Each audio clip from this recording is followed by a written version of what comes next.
Agasitrahana hatrany ianao tompoko vavy sy tompoko lahy tsy misaraka amin'ny fahitalavitra matevy amin'ity rivariva ity atao anatin'ny fandarana mahery indray isika fandarana hanomezana anao ireo vokatra misongadina eo amin'ny sehatry ny fanatanjahantena tamin'ny ity herinandro ity indrindra fa tamin'ity faran'ny herinandro ity hoentsika manokatra ny fandarana ary amin'ity hariva ity dia vaovao mampalahelo satria dia nodimandry teo amin'ny faharoa amby fitopolo taona ny talata maraina teo ny kolonely Masinda Dauphin izay anisan'ny mpanomana ara-tsaina no sady mpanazatra tao anatin'ny ekipa pirenena malagasy taranja baolina kitra.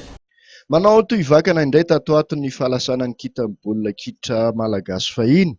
Taorian'ny fahafatesany Toririka sy Maître Robin Komatsy dia fantatra fa nodimandry teo amin'ny faharoa amby fitopolo taona ny talata maraina teo teny amin'ny Eomi i kolonely Masinda Dauphin.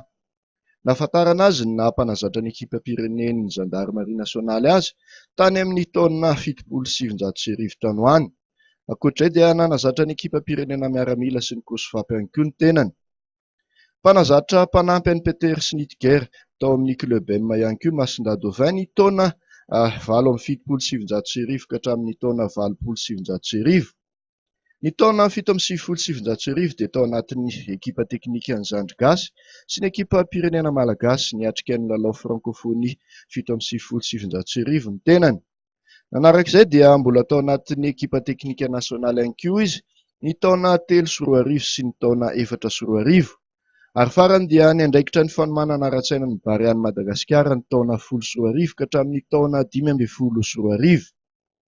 Nahatsiarovan'ny mpilalao nandrafitra ny ekipa pirenena malagasy azy nandritra ny Kosafa Cup 15 sy ny lalaon'ny Nosy 15 ny fidiran'ny lalina tamin'ireo fifaninanana roa ireo.